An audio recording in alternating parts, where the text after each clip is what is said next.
Morning friends. अभी मैं जनकपुर में हूँ और आज है 11 मार्च। तो मेरा अभी सारा सामान पैक हो चुका है और अब यहाँ से निकलना है मुझे काठमांडू के लिए। तो चलिए सीधा बाइक पे मिलते हैं।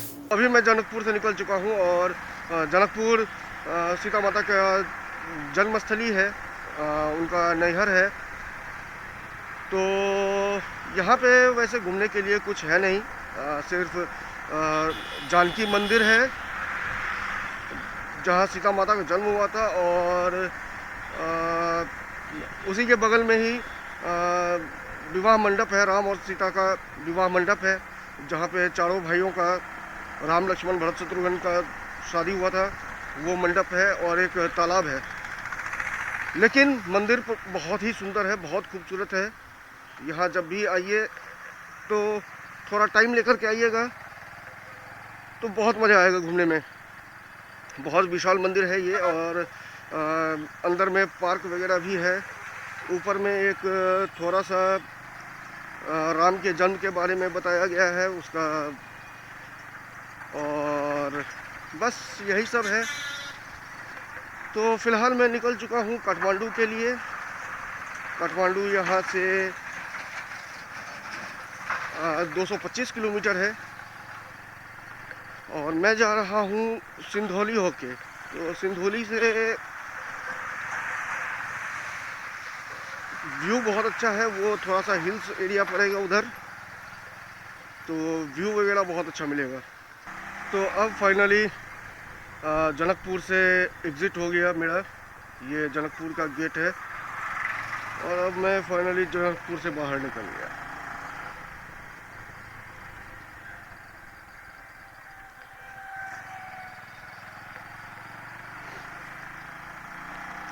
यहाँ पर मैं मानकी होटल में रुका था, जिसका मुझे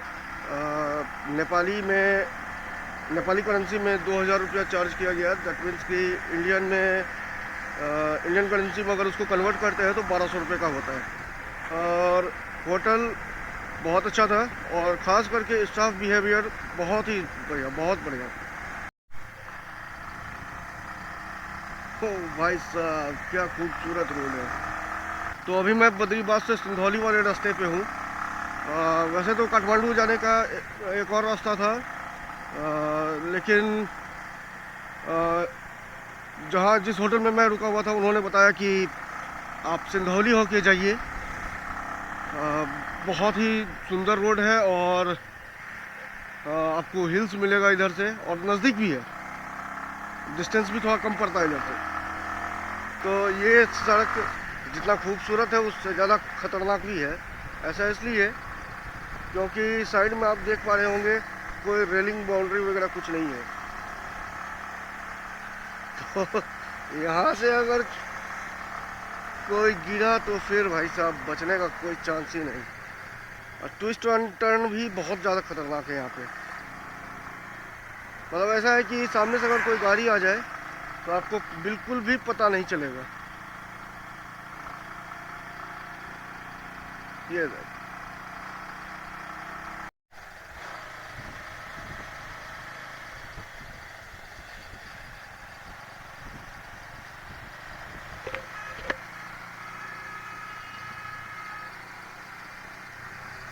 जो आप इन दीवार पे मिरर्स लगे हुए देख रहे हैं, इसके बारे में मान्यता है कि जब भी आप कोई नया गाड़ी लेते हैं तो एक आईने पे अपना गाड़ी का नंबर लिख करके यहाँ लगा दे, तो आपका कभी एक्सीडेंट नहीं होगा।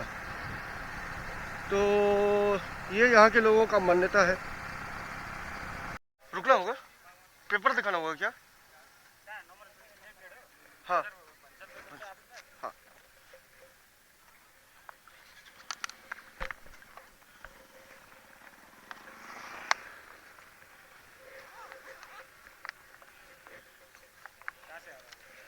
अभी जनकपुर से।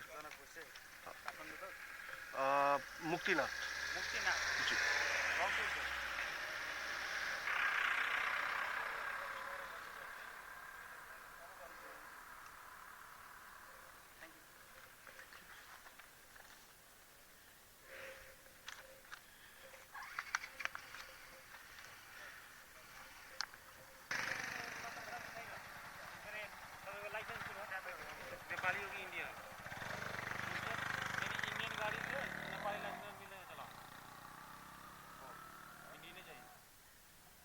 गाडीले इन्डियन चलाउन पाउँदैन, इन्डियन लाइसेन्स। नेपाली गाडीले इन्डियन लाइसेन्स चलाउन पाएन, इन्डियन गाडीले चाहिँ फेरि नेपाली लाइसेन्स चलाउन पाएन हैन। उहाँको त इन्डियनै हो। इंडियन हो कि नेपाली हो सर? क्या तपाईँको आपका लाइसेंस दिखाइए तो इधर, तो भंसार है? हाँ भंसार तो दिखा दिया। जाए नंबर ले ओके। नेपाली लाइसेंस चलाउन पाउँदैन, जुन गाडी छ त्यही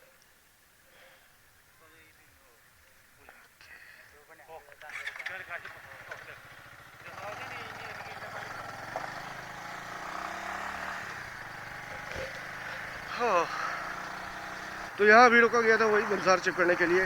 इन्होंने भंसार देखा और फिर बस जाने दिया। वो पुलिस वाला जो था दूसरा, वो बोल रहा था नेपाली में कि इंडियन गाड़ी पे नेपाली लाइसेंस लगेगा कि क्या, ऐसा कुछ बोल रहा था वो। तो मैं तो डर गया कि भाई अब तो मेरा चालान कटेगा। तो वो अपने जूनियर को समझा रहा था कि इंडियन गाड़ी है, इंडियन लाइसेंस होना चाहिए उसके पास, नेपाली गाड़ी है तो नेपाली लाइसेंस होना चाहिए, नहीं तो फिर चालान काटो। मुझे लगा कि इंडियन गाड़ी लेके कोई भी आ रहा था, लेकिन उसके पास नेपाली लाइसेंस होना चाहिए। खैर आज मैंने यहाँ पे एनसेल का सिम लिया। तो पहले तो दुकानदार से बहुत ज़्यादा बहस हुई। बहस इसलिए हुई कि मेरा जो वोटर आईडी कार्ड है वो कलर में है और मेरा जो वोटर आईडी कार्ड है वो कलर में है और जहाँ जिससे मैंने सिम लिया वो उस वोटर आईडी कार्ड को नकली मान रहा था। उसका कहना था कि नहीं, इस पे होलोग्राम होता है और ब्लैक एंड वाइट में आता है। तो मैंने कहा कि फिर उसको समझाया बहुत ज़्यादा। फिर वो आधार कार्ड मांगने लगा। आधार कार्ड मैं भूल गया हूँ घर कटिहार में ही, लेकिन उसको मैंने फिर डिजी लॉकर पे आधार कार्ड दिखाया तो वो नेपाल में वैलिड नहीं है डिजी लॉकर। फिर जैसे तैसे समझा बुझा के कन्विंस करके एक सिम ले लिया। सिम का मुझे नेपाली करेंसी में 100 रुपया पड़ा और उसमें मैंने 270 का रिचार्ज करवाया जो कि डाटा पैक है मेनली। तो 270 का रिचार्ज में 7 दिन तक 2 GB पर डे मिलेगा और 7 दिन के बाद मुझे फिर से उस पर रिचार्ज करवाना होगा।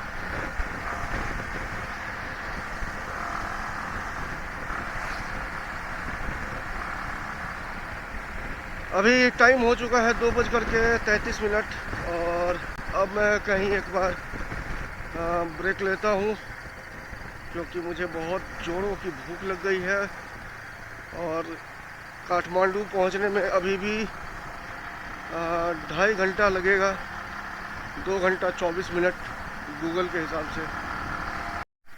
भैया यहाँ पे खाना खाने बाइक लगाओ यहाँ पे, नहीं वहाँ लगा छाव में।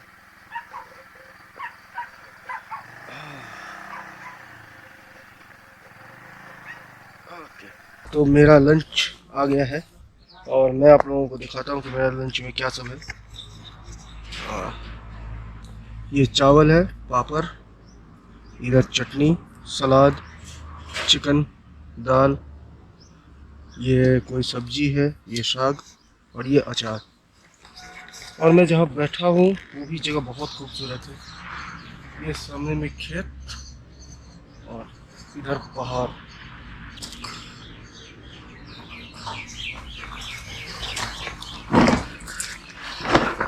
तो जहाँ मैं खाने बैठा हूँ वहाँ लोकेशन भी बहुत अच्छा है।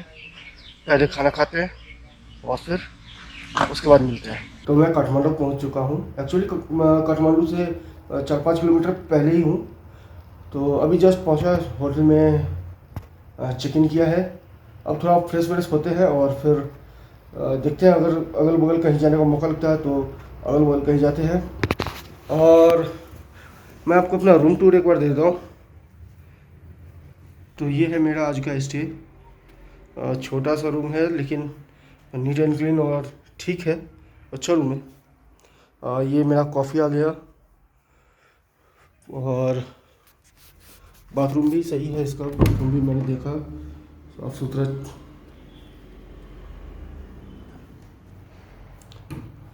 तो ये है मेरा स्टे जहाँ मैं रुका हुआ हूँ, और अभी मैं जा रहा हूँ कैलाशनाथ महादेव का दर्शन करने, जो कि यहाँ से 4 किलोमीटर है, जिसमें कि मुझे 12 मिनट लगने वाला है। और ये सामने में ही जहाँ ओयो लिखा हुआ उसके जस्ट ऊपर मेरा रूम। तो बहुत ही सुंदर स्टे है। बाहर से देखने में होटल बहुत छोटा लगता है, लेकिन बाहर से होटल देखने में छोटा लगता है लेकिन बहुत ही अच्छा है। अंदर में गार्डन बहुत सुंदर है इसका। तो अब मैं यहाँ से राइट लेकर के उस लेन में चले जाऊँ। ओके, तो चलिए अब सीधा मिलते हैं कैलाशनाथ महादेव में।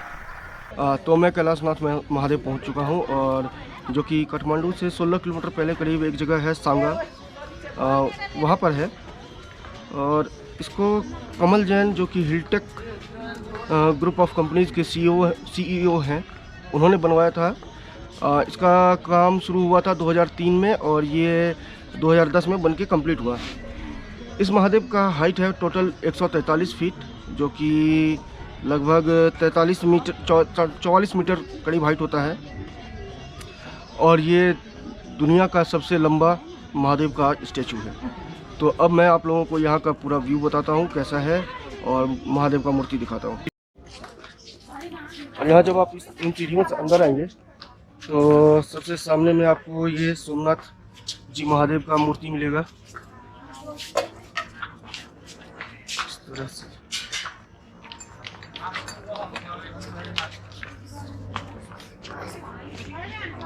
श्री मल्लिकार्जुन जी,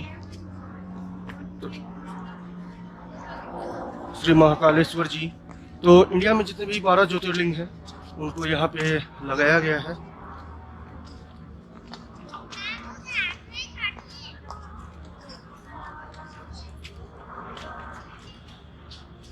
श्री भीमाशंकर जी, और ये महादेव।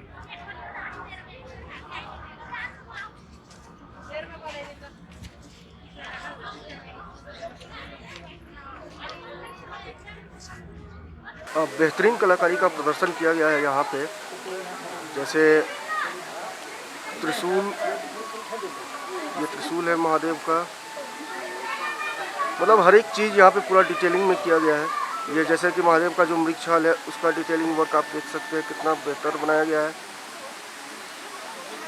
फिर यहाँ पे डमरू, तो बहुत ही खूबसूरत तरीके से ये मूर्ति डिज़ाइन की गई है। और इसको बनाने के लिए स्टील रड, कंक्रीट और कॉपर का इस्तेमाल किया गया है। और फिर यहाँ बगल में नंदी महाराज भी हैं।